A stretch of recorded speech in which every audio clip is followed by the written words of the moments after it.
Voters ఉన్నారు, వాళ్ళందరూ Bharatiya Janata party వైపు ఉన్నారు. నరేంద్ర మోడీ గారి నాయకత్వం, ఇక్కడ స్టేట్ అధ్యక్షుడు కిషన్ రెడ్డి గారి నాయకత్వం. అదేవిధంగా మాతో బండి సంజయ్, అరవింద్ గారు, రగన్న గారు, నగేష్ గారు, అదేవిధంగా ఈట రాజేంద్ర గారు, డికే అన్నమ్మ గారు, విశ్వేశ్వర, వీళ్ళందరూ ఎమ్మెల్యేలు ఏరెడ్డి రెడ్డి గారు, వెంకటరామరెడ్డి గారు, మాలవయ్య హరీశ్వరు, వాయుశేఖర్ గారు, అదేవిధంగా ధన్పాల్ సూర్యనారాయణ గారు, రామరావు గారు, వీళ్ళందరూ కష్టపడ్డారు. యువ కాంగ్రెస్ వాళ్ళు కష్టపడ్డారు. వాళ్ళందరికీ తల వంచి నేను నమస్కారం చేస్తూ ఉన్నా. అదేవిధంగా జిల్లా అధ్యక్షులు, మండల అధ్యక్షులు, జిల్లా ప్రభాకర్, కాన్స్టిట్యూన్సీ కన్వీనర్లు, కాన్స్టిట్యూన్సీ ఇన్ఛార్జీలు, మండల ఇన్ఛార్జీలు, 25 ప్రభారీలు, అదేవిధంగా కిషన్ రెడ్డి నాయకత్వం ఎంత బలపరిచారంటే ప్రతి నా దాంట్లో ఇంచుమించుగా 20,000 మంది పనిచేసే వాలంటీర్లు, 20,000 మందికి ప్రతి ఒక్కరికి ధన్యవాదాలు. ఈ పార్టీకి అంకితం చేసిన విజయం. ఎందుకంటే అందరు కష్టపడి 6 నిమిషాలు 30 రోజులు చాలా ఎవరైతే ప్రతి ఒక్క ఓటర్ను ఎంతమంది 42 కాన్స్టిట్యూన్సీలో ప్రతి ఒక్కరు ఓటర్ పెట్టినారు. Only Bharatiya Janata party. అంటే చాలా తక్కువ టైంలో కూడా మీరు చాలా ఎక్కువ కాన్స్టిట్యూన్సీ కవర్ చేయాల్సి వచ్చింది. మరో పక్కన కాంగ్రెస్ పార్టీ అభ్యర్థి వచ్చి అందరూ కూడా వెచ్చించారు.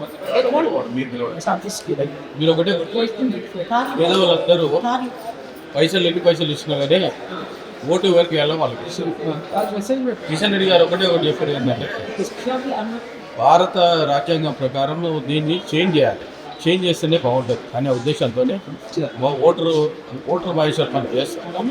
వాళ్ళ ఫెసిలిటీ అరేంజ్ చేసినప్పుడు ఆలోచించి ఓటేస్తారు. వాళ్ళకి న్యాయం జరగాలి. మేధావులకైనా తర్వాత అందరికీ నిరుద్యోగులైనా ప్రతి ఒక్కరికి న్యాయం జరగాలంటే భారతీయ జనతా పార్టీ. ఏదైతే భారతీయ జనతా పార్టీ స్టేట్ వరకు ఉందో రూట్ మ్యాప్ చాలా ప్రమాణించి ఈ రూట్ మ్యాప్ విషయంలో రాష్ట్ర అధ్యక్షుడు రెడ్డి గారికి, అదేవిధంగా అందరికీ పేరు పేరు నరేంద్ర మోడీ గారి నాయకత్వాన్ని బట్టి.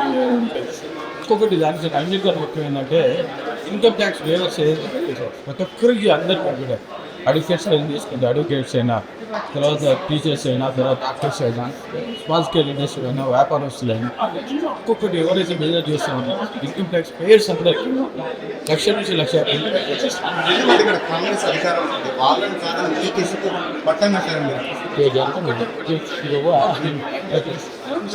అనే ఉద్దేశం డబ్బులు పక్కకు పెట్టారు. కానీ డబ్బులు ఎన్ని డబ్బులు పే చేయకుండా మేధావులు నిజమైన రిజల్ట్ ఇచ్చే వాళ్ళ గురించి నేను 6 నిమిషాలు కష్టపడతాను తెలియజేస్తున్నాను. అదేవిధంగా ఇంకో కమిట్మెంట్ కూడా ఇస్తా ఉన్నా.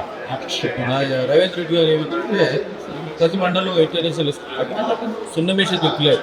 దానికి నేను అనుగుణంగానే ఒకటే చెప్తా ఉన్నాను. ఏమి ఉండడంగా ఎలక్షన్ వచ్చిన తర్వాత ఫస్ట్ శాలరీ నుంచి ఎండ్ శాలరీ వరకు తీసుకుంటున్న డెవలప్మెంట్ చేయాలి. ఫర్నిచర్ అయినా ఏదైనా డెవలప్ చేయాలి. నేను రెడీ ఉన్నాను, అది డెవలప్ చేస్తాను. వాళ్ళకి బుద్ధి వచ్చినట్టు చేస్తాను. 80% మెడల్ నుంచి పనిచేస్తాను. నిరుద్యోగులకు సంబంధించి ఎలాంటి పోరాటం ఉండబోతుంది భవిష్యత్తులో? ఇప్పటికే రాష్ట్రంలో నిరుద్యోగులకు చాలా సమస్యలు.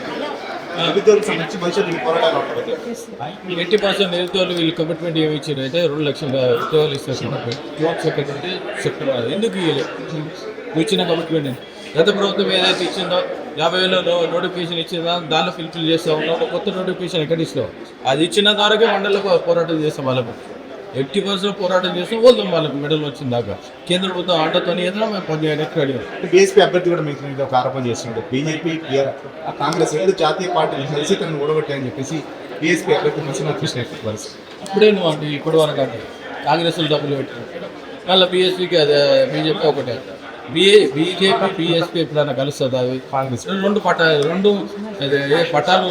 ఏంటని కలిస్తే అది ఇంపాసిబుల్. అవి కలిసేది ఏంది? నీకు వేరే పార్టీలు కాంగ్రెస్తో కలుస్తాము. కాంగ్రెస్ అని అలయన్స్ ఉంది, బీఎస్పీ.